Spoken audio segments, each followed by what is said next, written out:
लोग का है हिंदी साहित्य में रहीम दास जी के बारे में जानेंगे कि रहीम दास कौन थे, उनके द्वारा समाज को क्या शिक्षा मिली। ठीक है। जो रहीम उत्तम प्रकृति का कर सकत कुसंग, चंदन विष व्यापत नहीं लिपटे रहत भुजंग। रहीम दास जी कह रहे हैं जो व्यक्ति उत्तम प्रकृति का, जो व्यक्ति उत्तम प्रकृति का, तो का कर सकत कुसंग, जो अगर अच्छा व्यक्ति है,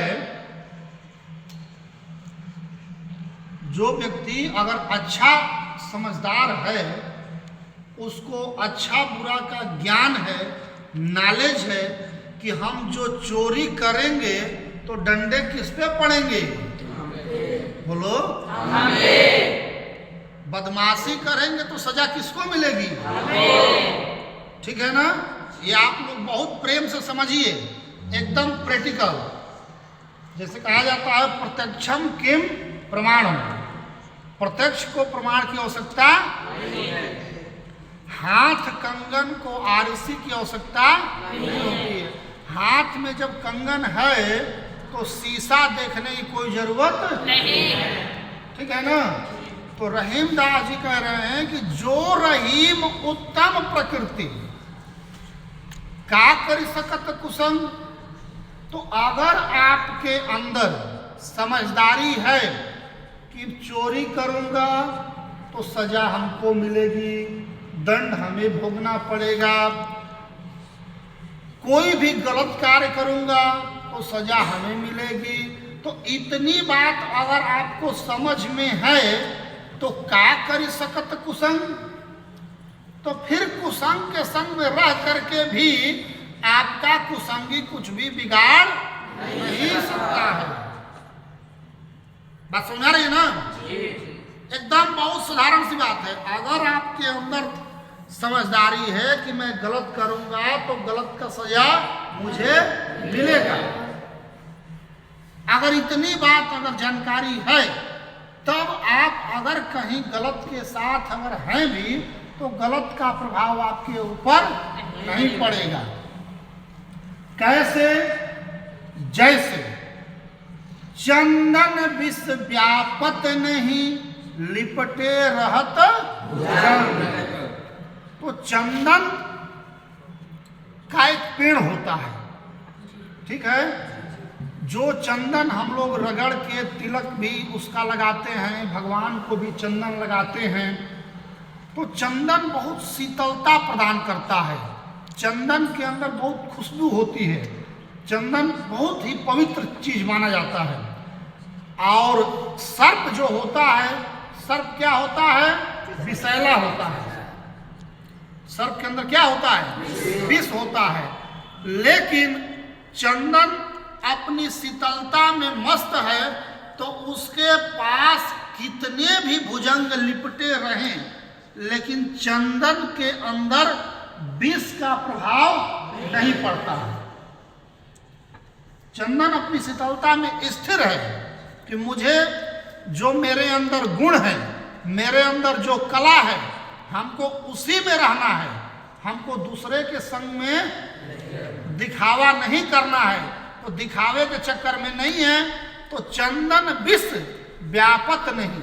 चंदन में दिन भर क्या 24 घंटा एक नहीं सैकड़ों सर्प लिपटे रहते हैं, लेकिन उसका विष, सर्प का विष चंदन के ऊपर कुछ भी प्रभाव नहीं होता। ये कौन कह रहा है? रहीम दास जी। अब देखो, रहीम दास जी किस कास्ट के थे? मुसलमान थे। यहाँ पर लोग हिंदू और मुसलमान करके कहते हैं कि ये हिंदू अच्छा है तो ये मुसलमान खराब है, ये मुसलमान अच्छा है तो ये हिंदू खराब है। लेकिन व्यक्ति के आचरण और स्वभाव से ही उसकी अच्छाई या बुराई देखी जाती है। रहीमदास जी जाति से मुसलमान हैं, लेकिन कर्म उनका इतना अच्छा है कि समझ जाओ कि हिंदू सनातन जो हिंदू धर्म है, हिंदू धर्म में लिखी हुई उनकी पुस्तक पढ़ाई जाती है। और हम इस विषय को पढ़ा रहे हैं संस्कृत विद्यालय में, तो यहाँ पे जाति से कोई मतलब नहीं है, ठीक है ना। अगर जो अच्छा व्यक्ति है तो उस व्यक्ति के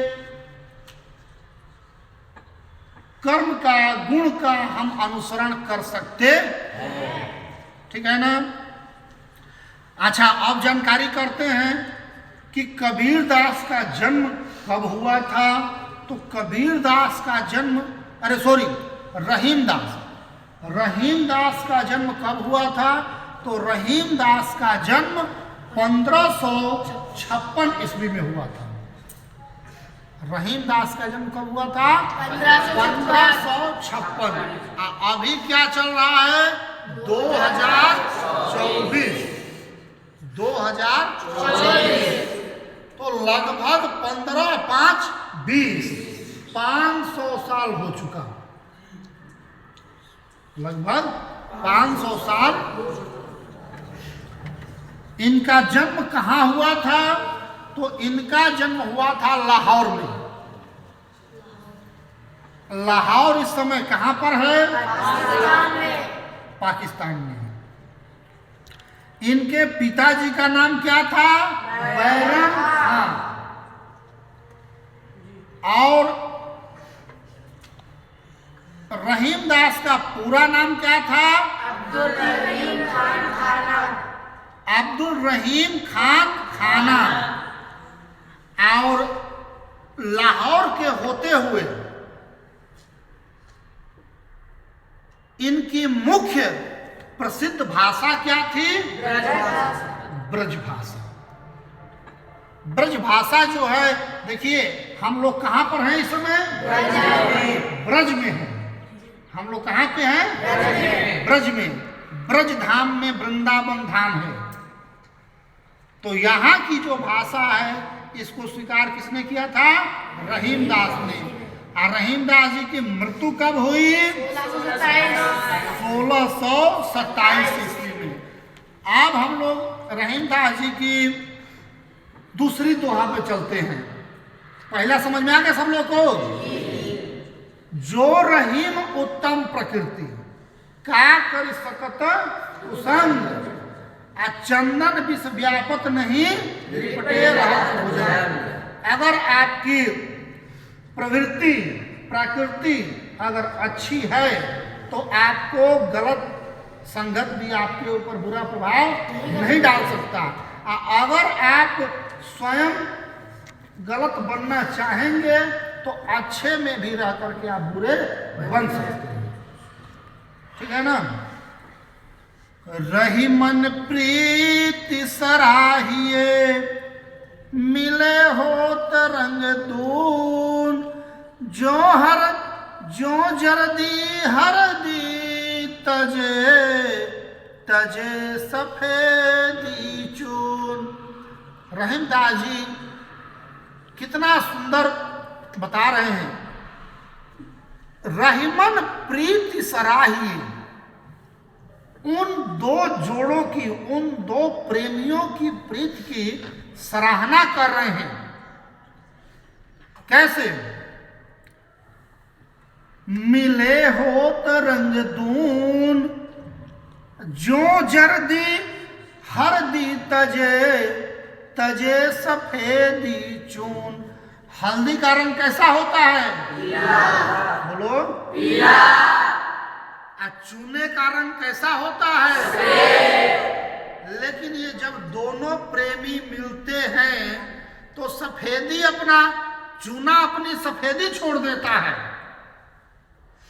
हल्दी अपना पीलापन छोड़ देता है, दोनों मिल करके एक लाल रंग बन जाते हैं। देखें आप लोग कभी किसी को चोट लगता है तो हल्दी चूना लगाया जाता है तो किस रंग में हो जाता है?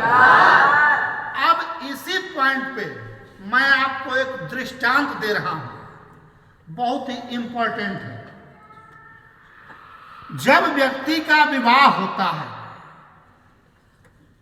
जब व्यक्ति का विवाह होता है, हमारे जो दर्शक सुन रहे हैं, बड़ी ही इंपॉर्टेंट बात है।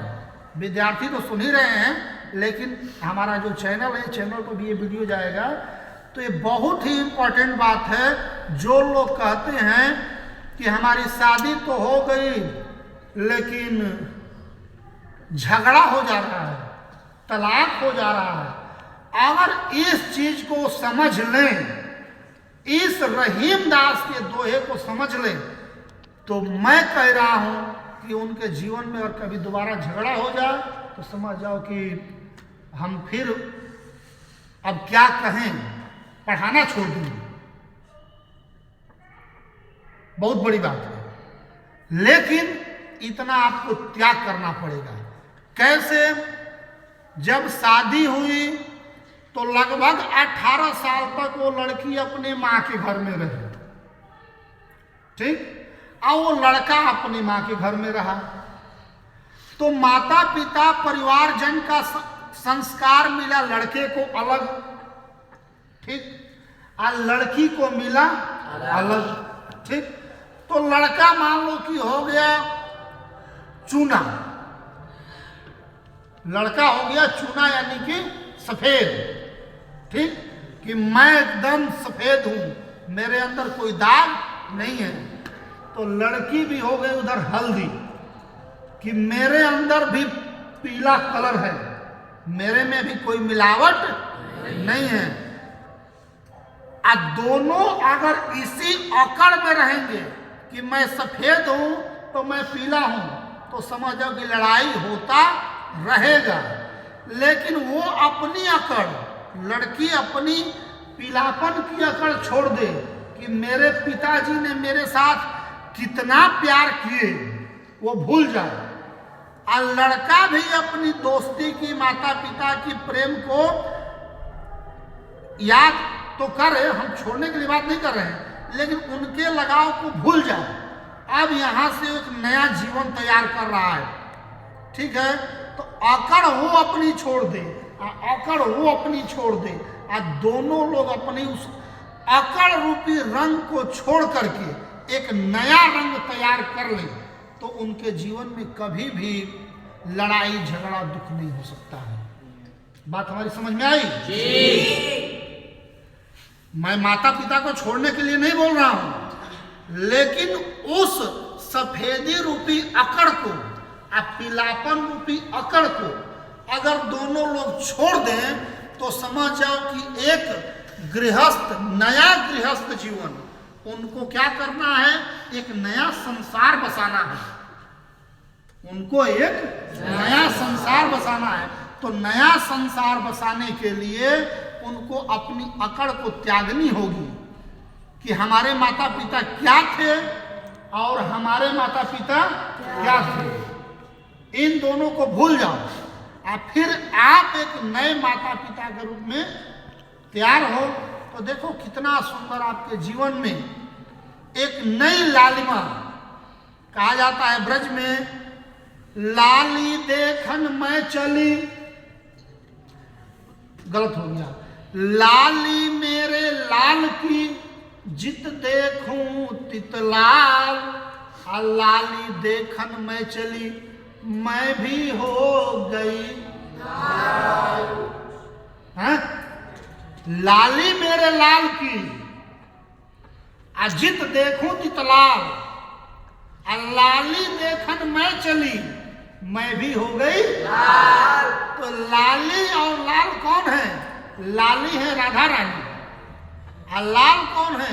भगवान श्री कृष्ण। कि लाली मेरे लाल की, वो लाली किसकी है? मेरे लाल की, भगवान श्री कृष्ण की। तो लाली मेरे लाल की अजित देखूं तित लाल, जहां देखूं वहां पर हमारे कृष्ण कन्हैया लाल ही दिखाई दे रहे हैं। लाली देखन मैं चली, लाली देखन मैं चली मैं भी हो गई। ठीक है। तो इस प्रकार का अगर भाव, प्रेम और स्नेह रहेगा तो जीवन में कभी भी किसी को दुख कष्ट नहीं होगा। रहीम दास जी की इस वाणी ने कितनी सुंदर ज्ञान दी, कितनी सुंदर शिक्षा दी। हमें आशा है कि ये दो दोहा मैंने बताया हमारे विद्यार्थियों को और हमारे दर्शकों को भी अच्छा लगा होगा। अगर समझ में कुछ आया है तो कमेंट के माध्यम से जरूर बताइएगा। इसी प्रकार की जानकारी सत्य सनातन से जुड़ी हुई आप लोगों को हमेशा और आगे मिलती रहेगी। जय श्री कृष्णा, राधे राधे।